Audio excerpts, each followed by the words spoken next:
자, 안녕하세요. 하이, 반갑습니다. 또 한번 열심히 해봐야죠.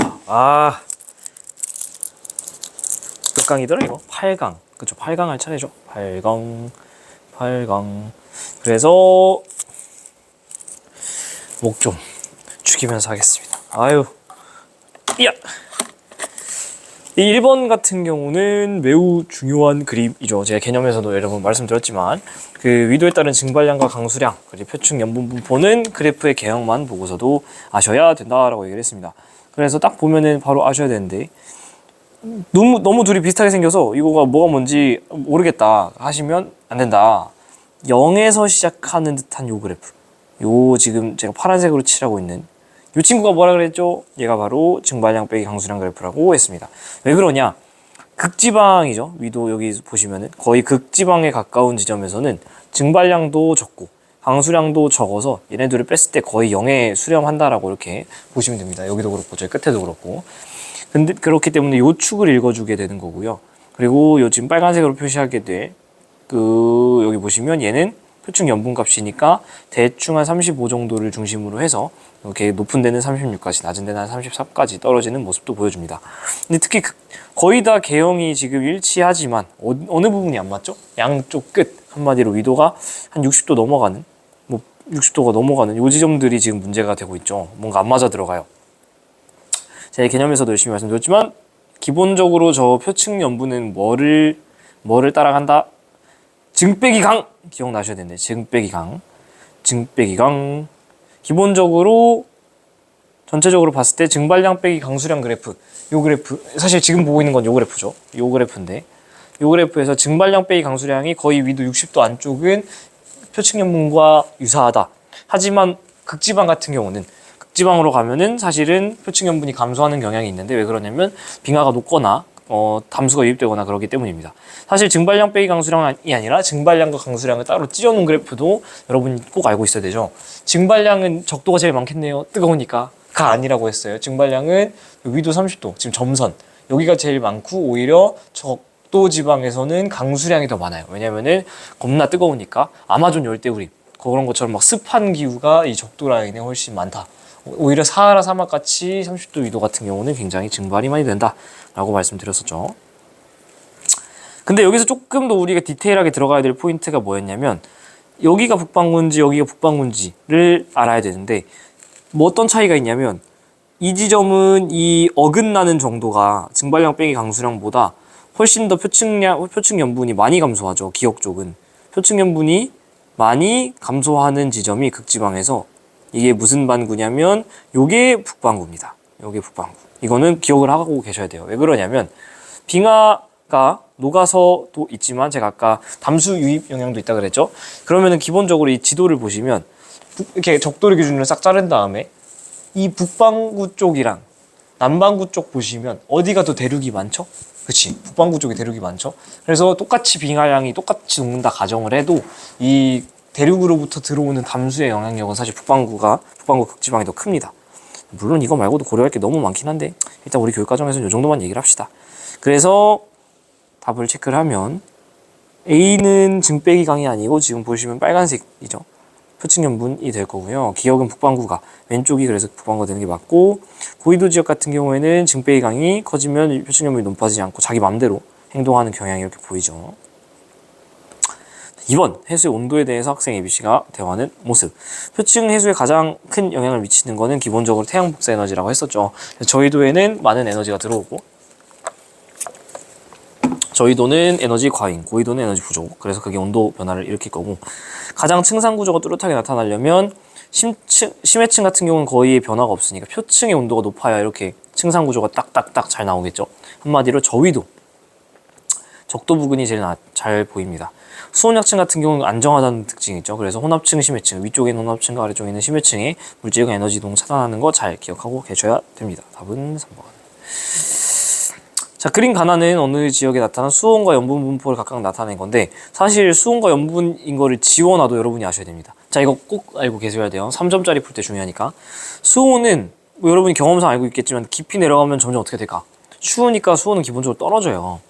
무슨 말이냐면 반대로 깊이 내려가는데 뭔가 올라가는 그래프는 수온이 되기가 어렵다라는 겁니다. 물론 이게 불가능하겠진 않아요. 이 아래 해저 화산 같은 게 있으면은 열을 계속 공급해 주니까 깊어지면 온도가 올라갈 수 있겠지. 근데 그걸 우리 교육 과정에서 다루진 않잖아요.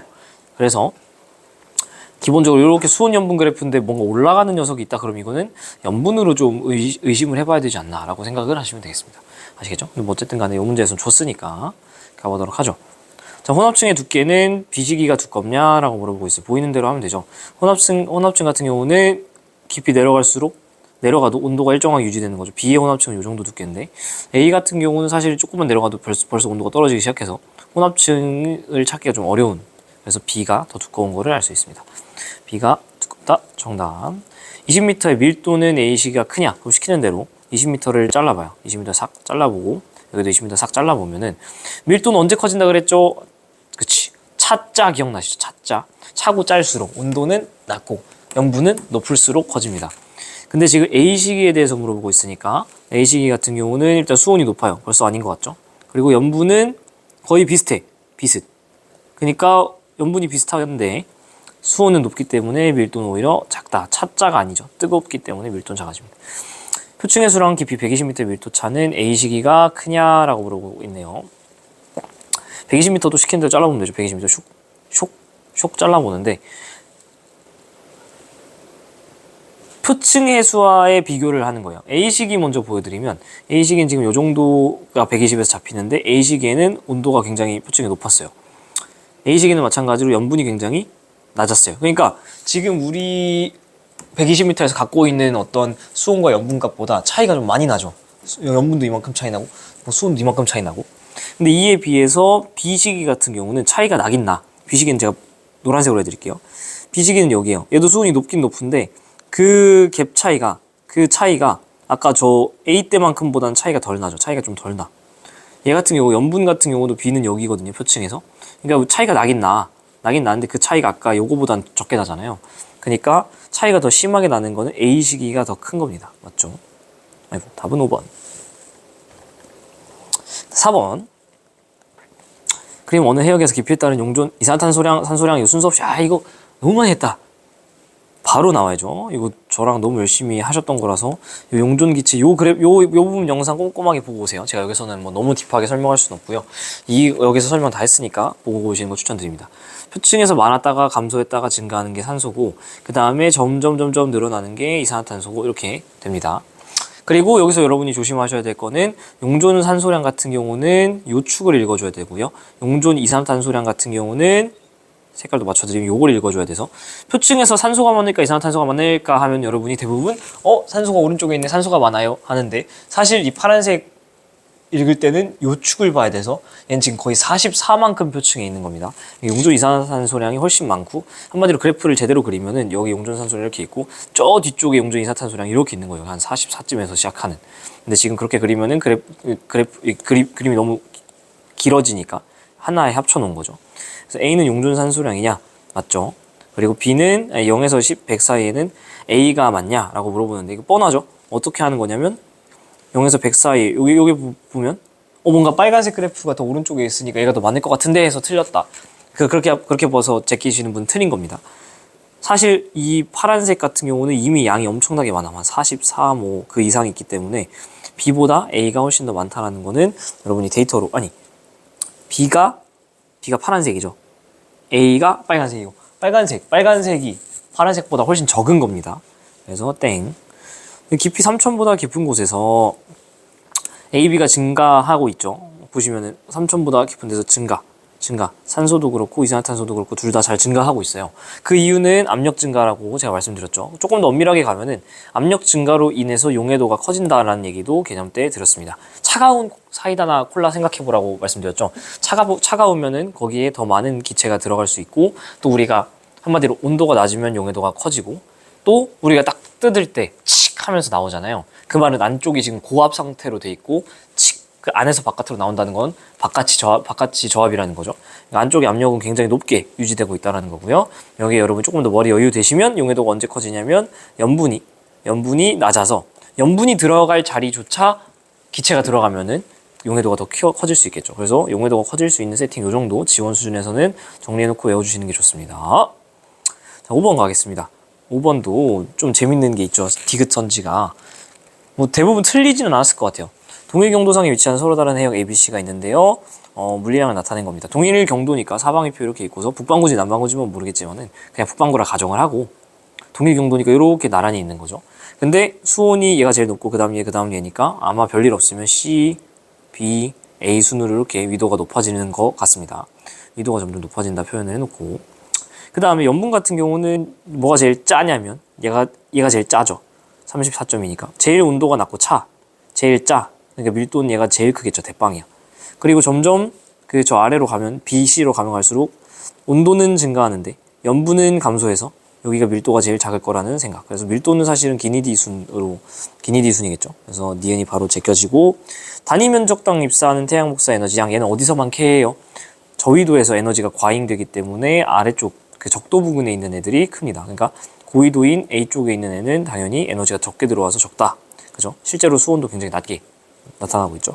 자, 이거 기억은 니은보다 2배 이상 크냐? 기억이 어쨌든 제일 큰 놈인지는 알겠어, 밀도가. 근데 그 숫자가 과연 2배만큼 차이가 나느냐? 라고 물어보고 있는데 얘는 터무니없다 라고 생각하시면 돼요. 실제로 답지에도 나와 있는데 그 해수의 밀도는 0.021에서 0.027 정도 사이, 그러니까 기껏 커봐야 1.1도 안 되는 거예요. 단위 그램 퍼 세제곱센티미터일 때 1.1도 안 되는 거야. 그러니까 2배는 절대 안 된다. 그래서 이 정도 감은 우리가 잡고 문제를 풀었으면 좋겠다라는 거를 넌지시 수능 완성해서 얘기를 하는 것 같습니다. 메모해 놓으시고 6번. 자, 오늘 해역의 해수 물리량인데 XY는 수온 염분 중 하나. 제가 말씀드렸죠 아까. 몇 번에서 했었냐면 그 3번이었죠. 내가 깊이 내려가는데 숫자가 감소해. 요게 뭐일 확률이 높다고요? 요게 수온. 반대로 깊이 내려가는데 오히려 이 숫자들 보시면 증가하죠. 33. 여기 증가했다가 약간 감소도 했다가 좀 증가도 했다가 이렇게 조금 이상하게 움직이는 친구는 염분이라는 걸 의심을 해봐도 좋습니다. 그리고 요 정도는 여러분 좀 감을 잡아주셨으면 좋겠어요. 0에서 27 뭐 요렇게 0에서 20 사이의 숫자는 수온일 확률이 높고요. 이거 보세요. 숫자가 33 뭐 이렇게 넘잖아요. 30대 숫자가 나오면 이건 염분일 확률이 높아요. 그러니까 한마디로 단위가 다르다는 겁니다. 수온 같은 경우는 여러분이 아시는 것처럼 단위가 도씨고 염분 같은 경우는 우리가 실용 염분 단위 PSU를 쓰죠. PSU란 말이에요. 그래서 여러분이 기본적으로 이걸 이 정도 숫자의 감은 갖고 계셔야 돼요. 반대로 얘기하면 아무리 뜨거운 지역도 막 수온이 이렇게 적도도 이렇게 33도로 올라갈 일이 거의 없습니다. 그럼 진짜 큰일이에요. 대재앙이에요. 대재앙. 반대로 염분이 이렇게 23, 뭐 27까지 뭐 그러려니 저도 그러려니가 아니긴 한데 사실 뭐 10이 이렇게 떨어지는 사실 바닷물은 없다, 해수는. 그러니까 여러분이 이 정도 숫자가 나오면 이거 수온 자료인가? 30이 넘어가 막 33 뭐 이렇게 넘어가. 염분인가? 이렇게 알아주셔야 된다는 거죠. 왜냐면 우리가 제가 이 정도 기준 잡자 그랬죠. 전 세계의 평균 표층 해수의 평균 염분치가 35 정도라고. 그러니까 그 숫자가 35 부근에서 놀고 있는 애가 염분이라고요. 아시겠죠? 이 정도 감은 잡아야 우리가 대화가 서로 통한다. 아시겠죠? 여기 그래서 수온, 여기 염분 이렇게 되는 겁니다. 그래서 X가 수온이 되고요. 혼합층 같은 경우에는 내가 깊이 내려가는데도 불구하고 온도가 변하지 않는 데인데 이 정도까지가 지금 온도가 안 변하죠. 확실히 한 100m까지는 혼합층이라고 볼 수 있을 것 같아. 근데 100에서 200 갈 때 온도가 팍팍팍 떨어지죠. 그러니까 이미 혼합층은 저 위에서 끊겼다. 혹은 100에서 200 가는 그 중간에 끊겼다. 라고 보셔야겠죠. 100에서 200 가는 중간에 끊겼겠죠. 얇다. 최소한 200보다는 얇은 거고 해수의 밀도는 50m랑 100m를 비교하고 있는데 시킨 대로 하면 되죠. 50m의 정보랑 300m의 정보를 보시면 300m가 어떻냐라고 물어보고 있으니까 300m는 지금 온도가 낮아요. 그리고 염분은 높아요. 그러니까 차짜니까 밀도가 더 크겠죠. 그러니까 작다가 아니고 크다. 쉽죠? 2점짜리 정도는 진짜 해수에서는 얻어가는 문제라고 생각하셔야 됩니다. 얻어가는 문제. 여기서 틀리면 큰일 나요. 자, 남반구어는 해역. 남반구라는 거 괜히 준 거 아닌 것 같아요. 일단 체크해놓고 떨어지는 애가 수온이고 올라가는 애가 염분이라고. 아시겠죠? 수온이 우리 교육과정에서 깊어지는데 올라가는 케이스를 줄 리가 없다고. 아시겠죠? 이쯤 되면은 지금 똑같은 말 계속 반복하고 있는 거 아시겠습니다. 깊이에 따른 수온 감수율의 평균값은 0에서 이거 보다니까 묻고 6에서 120이 크냐? 6에서 120은 요만큼. 얘를 누구랑 비교하냐면 0에서 60. 6에서 어쨌든 둘 다 60m 깊어지는데 이쪽에선 요만큼 떨어졌지만 얘는 요만큼 떨어지죠. 여기에 변화량이 더 크죠. 0에서 60에서. 그래서 0에서 60 구간이 더 크지 60에서 120이 크지는 않다. 이 해역은 혼합층 수온약층 심해층이 뚜렷하게 보이느냐? 혼합층 수온약층 심해층이 명확하게 보이면 깊어질 때도 온도가 안 변하고 수온약층이 명확하니까 떨어지고 그 다음에 심해층 이렇게 보여. 이렇게 세 개의 층이 보여야 되는데 여기는 사실은 뭐 100번 양보해서 요 정도가 뭐 혼합층이라고 보고 뭐 수온약층 뭐 어디까지 봐야 돼? 심해층도 조금 애매하죠? 뭐 그죠? 그러니까 여기는 그냥 애매하기 때문에 최소한 요 정도는 우리가 뚜렷하지 않다고 보는구나 이렇게 생각을 하시면 되겠습니다. 수심 깊어질수록 밀도는 대체로 커지느냐? 밀도는 언제 커진다고요? 차자일수록 수온은 떨어지고 염분은 커질수록 보시면 알겠지만 대체로 수온은 계속해서 떨어지고 대체로 염분은 계속해서 증가하기 때문에 밀도는 계속해서 커질 거라는 거 알 수 있습니다. 답은 2번. 자, 그리고 이 점의 마지막 이거 너무 중요하죠. 제가 여러 번 강조했던 문제고 개념에서도 말씀드렸던데 수온 전 세계 수온과 염분의 숫자도 안 주고 개형만 주고서 사실은 뭐가 뭐고 뭐가 뭔지 알 수 있다 그랬죠. 다시 한번 말씀드리지만 해수면의 평균 수온 같은 경우에는 정말 극단적으로 낮으면 0도 그죠? 음수도 있긴 합니다. 근데 대충 0도. 그리고 한 20몇 도, 20도 후반까지 또 갈 수도 있어요. 근데 염분 같은 경우는 뭐라고 했죠? 염분은 표층 염분의 평균치가 얼마라고요? 35 PSU 정도가 전 세계의 평균치 정도 된단 말이에요. 얘는 대충 34에서 30 뭐 한 7 정도 왔다 갔다 한다고 보셔도 뭐 그렇게 크게 감 잡는데 애초에 앞숫자가 다르잖아. 앞숫자가 3이야? 그러면 그 친구는 염분 그래프예요. 근데 여기 숫자가 없네? 그래서 난이도가 급격히 상승했죠. 하지만 제가 개념에서 다 말씀드렸어요. 어떤 특징이 있었냐고 했냐면 염분 같은 경우에는 담수의 유입이 적은 일단 위도로 말씀드리면 아열대 고압대가 위치한 30도 라인이 최대가 되는 것과 거의 걸치고요. 그러면서 담수로부터 가장 거리가 멀어서 담수 유입이 적은 요런 데가 이제 최고 염분 지역이 되는 거죠. 최고 염분 지역. 그래서 실제로 지구상에서 제일 염분이 높은 지역을 대충 보시면은 기껏해야 뭐 35.5, 37 정도라니까. 보이시죠? 그래서 요게 이제 염분 그래프가 된다는 거고 모르겠으면 적어놓고 외우셔야 되고요.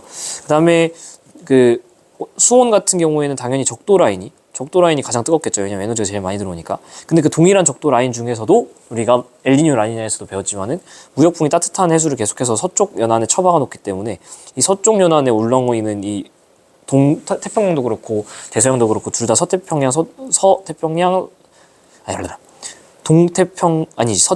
서대서양 둘 다 이제 저기에 최고 지점인 수온이 잡히게 되죠. 지금 막 잠이 쏟아져가지고 말을 막 절면서 하는데 어쨌든 됐죠? 이게 수온이 되는 거고 해수면 평균 수온은 A가 낮냐?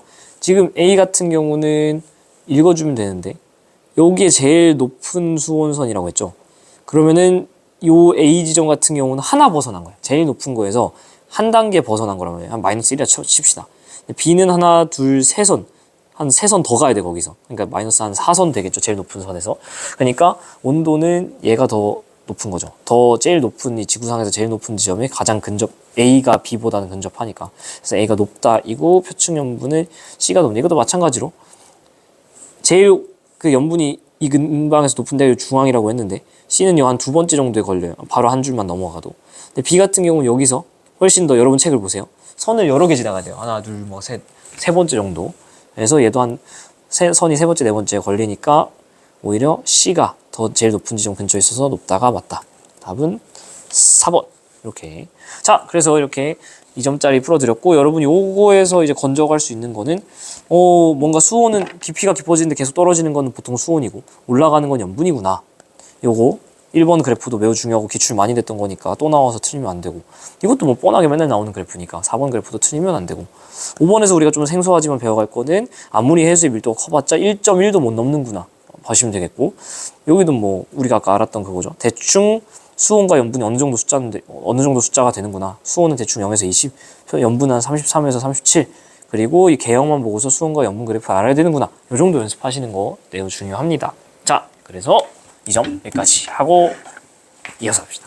안녕, 빠이.